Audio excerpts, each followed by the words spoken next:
अभिषेक करने के उपरांत वहां देव विग्रहों का पूजन करने के उपरांत इस रामलीला मैदान में आकर के मर्यादा पुरुषोत्तम भगवान श्री राम का रास तिलक का कार्यक्रम संपन्न करने का एक कार्यक्रम एक परंपरा जुड़ी हुई है। और गोरक्षपीठ की परंपरा का निर्वाह करने के लिए आज विजयादशमी के इस पावन पर्व पर मुझे फिर यहाँ आने का सौभाग्य प्राप्त हुआ है। आप सब जानते हैं कि पहले पूज्य गुरुदेव ब्रह्मलीन गोरक्षपीठाधीश्वर महंत वेद्यनाथ जी महाराज उस परंपरा को लेकर के यहाँ पर आए थे। उससे पूर्व उनके पूज्य गुरुदेव गोरक्षपीठाधीश्वर ब्रह्मलीन महंत दिग्विजयनाथ जी महाराज उस परंपरा को लेकर के चले थे। उससे पूर्व ब्रह्मलीन महंत ब्रह्मनाथ जी महाराज, बाबा गंभीरनाथ जी महाराज, और ये परंपरा वर्षों से उसे पीढ़ी दर पीढ़ी एक परंपरा से दूसरी परंपरा तक पहुंचा करके चेहरे बदलते गए, लेकिन रामलीला का मंचन अनवरत उसी रूप में आज भी यहाँ पर होता है। और विजयादशमी के अवसर पर मर्यादा पुरुषोत्तम भगवान श्री राम का रास तिलक के माध्यम से हम सब अपने वर्तमान पीढ़ी को एक ही संदेश देते हैं कि हमें सदैव सत्य, न्याय और धर्म के मार्ग का अनुसरण करना है। ये धर्म जो हमें सदैव अपने कर्तव्यों के पथ पर अग्रसर करने की प्रेरणा प्रदान करे। धर्म केवल उपासना विधि नहीं है, धर्म एक प्रेरणा है कर्तव्य की, अपने कर्तव्य पथ पर अग्रसर होने की और कर्तव्य पथ पर अग्रसर होने की जो प्रेरणा है, उस प्रेरणा के साथ हम जुड़े हुए हैं। यही तो प्रेरणा हमें वर्तमान में प्रत्येक नागरिक के जीवन में कल्याण का मार्ग प्रशस्त करने के लिए आगे बढ़ाती है। और मेरा ये मानना है, जब तक मर्यादा पुरुषोत्तम भगवान श्री राम के पावन कथा का गान घर घर में होता रहेगा, भारत का कोई बाल बांका नहीं कर पाएगा। आपने देखा होगा धैर्यपूर्वक स्थिर चित्त के साथ जब किसी एक अभियान के साथ भारतीय जनमानस एकजुट होकर के चलता है, नेतृत्व के प्रति अटूट निष्ठा रहती है, तो सफलता अवश्य प्राप्त होती है। 500 वर्षों से अयोध्या में श्री राम जन्मभूमि पर गुलामी के जिन बादलों ने उसे घेर करके भारत को अपमानित करने का प्रयास किया था, आज वे सब एक एक करके छटते गए। एक लंबे संघर्ष के बाद बड़ा आंदोलन हुआ। कोई ऐसा पथ नहीं था जिस पथ का अनुसरण करते हुए राम भक्तों ने श्री राम मंदिर के पुनर्निर्माण के लिए उस अभियान को आगे न बढ़ाया। लेकिन सत्य की जीत होती है और न्याय सदैव सत्य के साथ रहता है।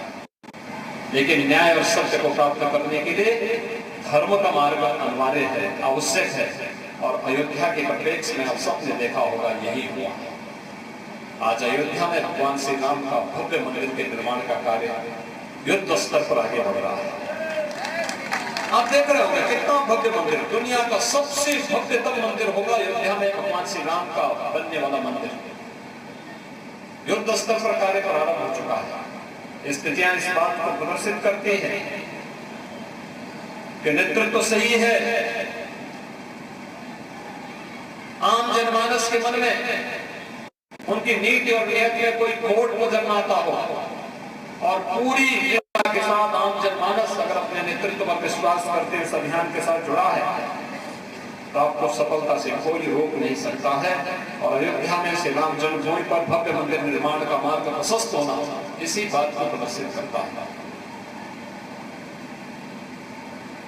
आज राम मंदिर के निर्णय के बाद प्रधानमंत्री मोदी जी के नेतृत्व में भारत की सांस्कृतिक विरासत को वैश्विक मंच पर प्रस्तुत करने में कितनी बड़ी मदद की है। आज पूरी दुनिया भारत के संविधान का समर्थन करती है। आज वैश्विक मंच पर भारत की परंपराएं जो हजारों वर्षों की विरासत थी, एक एक करके वैश्विक मंच छाती जा रही है।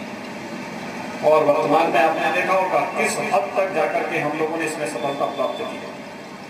ये सफलताएं तो कोरोना कालखंड में भी आपने देखा होगा।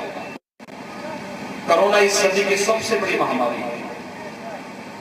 अनेक लोगों ने अपने प्रियजनों को खोया।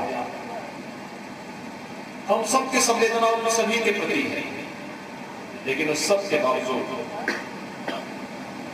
लोगों ने, दुनिया ने भारत की आयुष पद्धति को अपनाया है। आयुष पद्धति के माध्यम से जीवन की एक नई राह खोजी है। भारत अब वैश्विक मंच पर अपनी धमक को लेकर के किस रूप में आगे बढ़ रहा है। एक तरफ अपने सांस्कृतिक मूल्यों की स्थापना का, दूसरी तरफ जिनके कारण भारत की स्वाधीनता खतरे में पड़ी थी, जिनके कारण भारत और भारतीयता संकट में आती हुई दिखाई देती थी, वे एक एक करके उन सभी खतरों को एक एक करके दूर करने का कार्य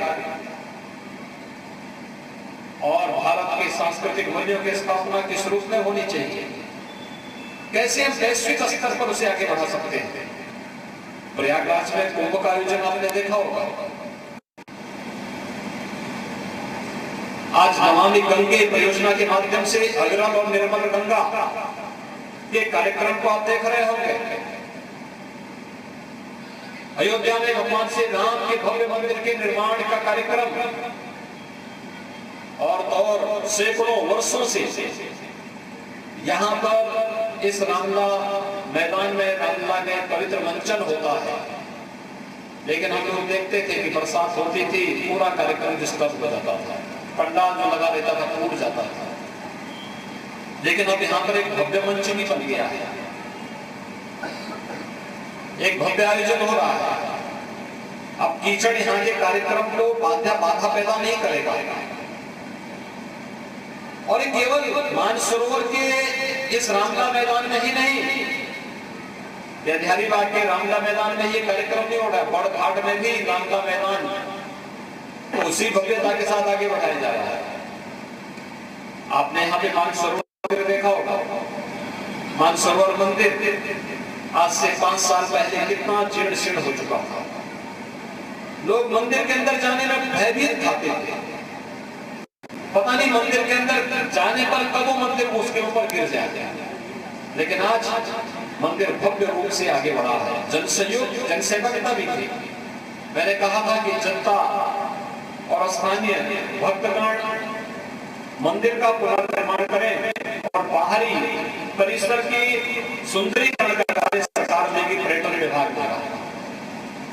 यहाँ के स्थानीय भक्तों ने मंदिर का पुनरुद्धार किया, सरकार ने परिसर के विकास का कार्य किया। आज देखना होगा मानसरोवर मंदिर पहले और आज की तुलना में कितना उसमें व्यापक परिवर्तन हुआ है और यही कार्य हर एक स्तर पर हो रहा है।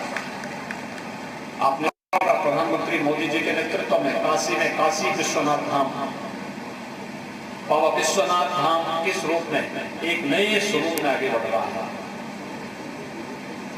आप मिर्जापुर में जाएंगे, मां विंध्यवासिनी का धाम किस रूप में आगे बढ़ रहा है। ये सब हमारे गौरव के प्रतीक हैं। और ये नया भारत का नया उत्तर प्रदेश अपने सांस्कृतिक मूल्यों की पुनर्स्थापना के लिए पूरी दृढ़ प्रतिज्ञा के भाव के साथ आगे बढ़ रहा है। और उसी भाव के साथ आज हम सब यहाँ पर इस ऐतिहासिक मानसरोवर मंदिर और इस रामला मैदान में यहाँ पर भगवान श्री राम के राज्याभिषेक के इस कार्यक्रम के साथ यहाँ पर जुड़ने के लिए यहाँ पर उपस्थित हुए हैं। बंधुओं, मर्यादा भगवान श्री राम भारत की परंपरा धर्म के प्रतीक है।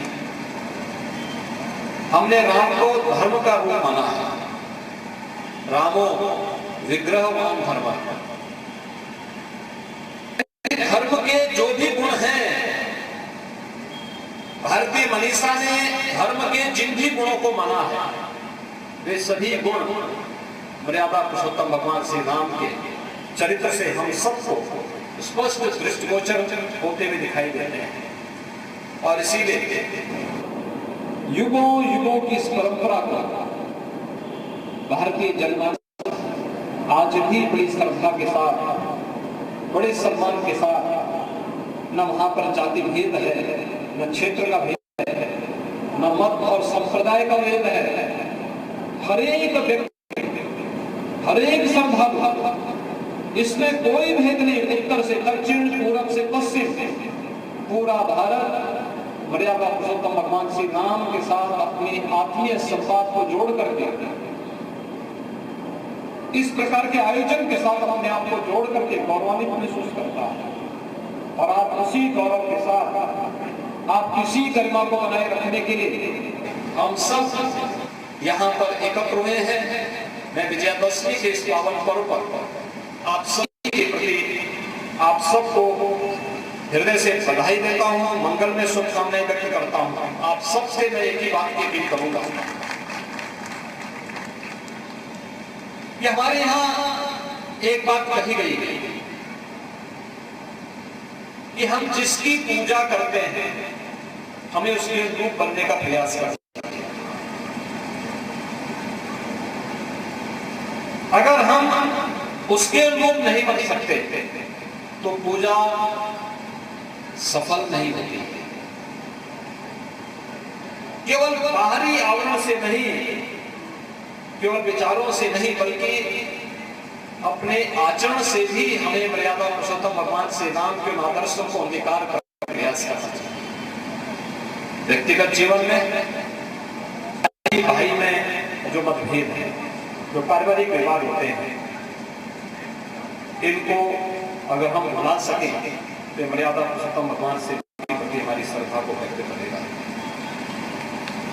पारिवारिक जीवन में पिता और पुत्र के बीच में, या मां और पुत्र के बीच में, या पति और पत्नी के बीच में अगर कहीं कोई विवाद की स्थिति है तो हमें मर्यादा पुरुषोत्तम भगवान श्री राम का स्मरण करना चाहिए।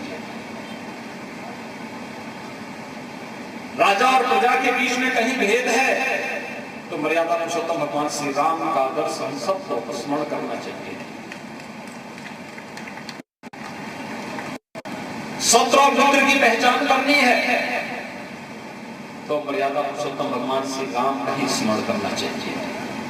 हम लोग अपने हर एक कार्य के लिए मर्यादा पुरुषोत्तम भगवान श्री राम का स्मरण करते हैं और भगवान प्रभु राम का स्मरण करके ही उस पद का अनुसरण करते हुए धार्मिक क्षेत्र में, सार्वजनिक क्षेत्र में सदैव जो भी कदम उठाते हैं इस बात को लेकर के करते हैं। लोक कल्याण के लिए, प्रदेश की 25 करोड़ की आबादी के हित के लिए जो कदम होगा वही लोक कल्याणकारी होगा। और मर्यादा पुरुषोत्तम भगवान श्री राम का आदर्श सामने रख करके हम उस पद का अनुसरण करते हुए आगे बढ़ते हैं। मर्यादा पुरुषोत्तम भगवान श्री राम का आदर्श सदैव हम सबका मार्गदर्शन करता है, हमें एक नई प्रेरणा, नई ऊर्जा से ओतप्रोत करता है। और यही कारण है आज नए भारत का ये नया उत्तर प्रदेश मर्यादा पुरुषोत्तम भगवान श्री राम के आदर्शों को ध्यान में रख करके आगे बढ़ रहा है। आज उत्तर प्रदेश हर एक क्षेत्र में आगे बढ़ रहा है। उत्तर प्रदेश आज हर एक स्तर पर विकास की बुलंदियों को छूता हुआ दिखाई दे रहा है। हमने भेद नहीं किया, गरीब अमीर में कोई भेद नहीं। आवास मिलेंगे तो जिसके पास पहले आवास नहीं, क्योंकि सबरी भी तो भगवान राम की भक्त थी। निशाचराज भैया भी तो भगवान राम के पुत्र थे। हनुमान और सुग्रीव, जामवंत भी भगवान राम के मित्र थे, भक्त थे। संकट के समय तो यही खड़े हुए थे। संकट के समय भगवान राम के साथ वनवासी जीवन में अयोध्या और जनकपुर से नहीं बल्कि हमारे अनुसूचित जाति, जनजाति और समाज के उस तबके ने योगदान दिया था जो उस कालखंड में पीड़ित था, प्रताड़ित था, आतंक से त्रस्त था।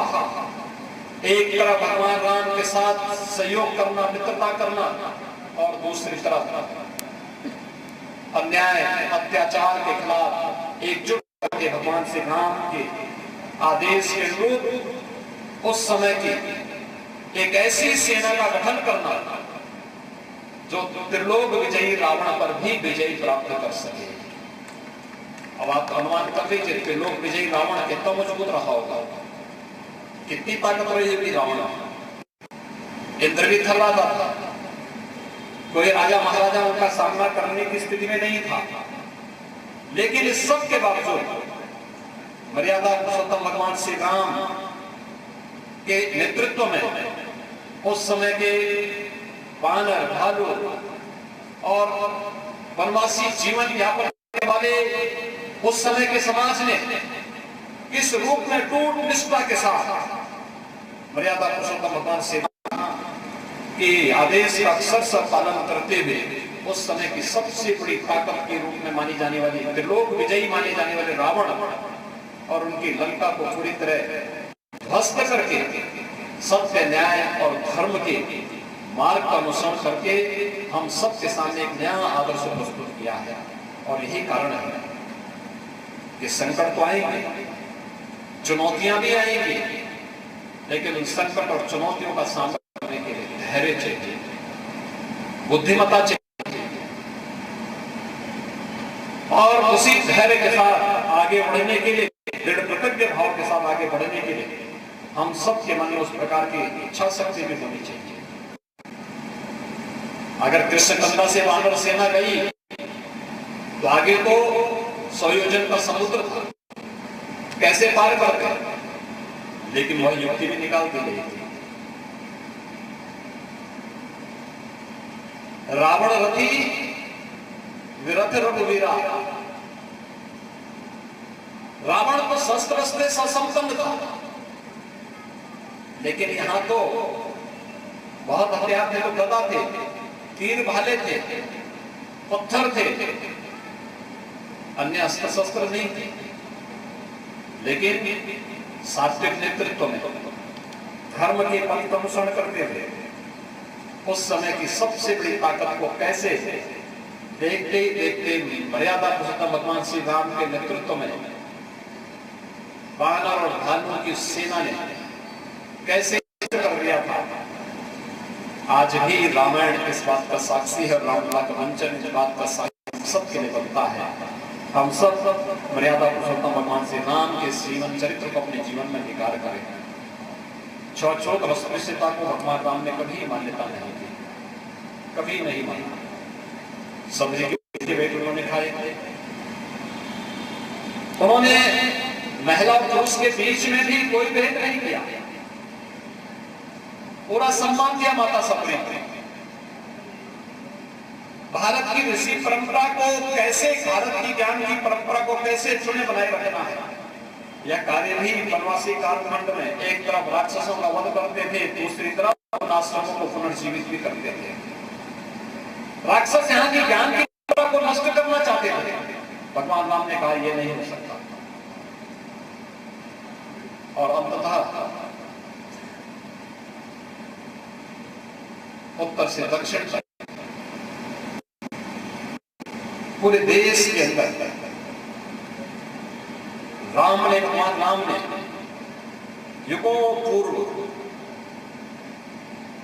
जिस भारत की सांस्कृतिक इकाई को उत्तर से दक्षिण तक खींचा है, वही आज भी बनी हुई है। भाइयों बहनों, आज के इस अवसर पर मैं एक बार फिर से आप सबको इस पावन पर्व पर हृदय से बधाई देता हूं। आपने 9 दिनों तक शारदीय नवरात्रि के पावन आयोजन के साथ जुड़ करके आदिशक्ति मां भगवती का अनुष्ठान भी किया है। आदिशक्ति मां भगवती आप सबको शक्ति दे, मर्यादा पुरुषोत्तम भगवान श्री राम के आदर्शों को आप सब अंगीकार कर सके, इस विश्वास के साथ आप सबके प्रति मैं हृदय से बधाई देता हूँ, आयोजन समिति को धन्यवाद देता हूँ और प्रभु श्री राम के श्री चरणों में कोटि कोटि नमन करते हुए उनकी प्रेरणा हम सब की ताकत बनेगी, इस विश्वास के साथ आप सबके प्रति मेरी शुभकामनाएं। धन्यवाद। जय हिंद, जय जय श्री राम, जय जय श्री राम।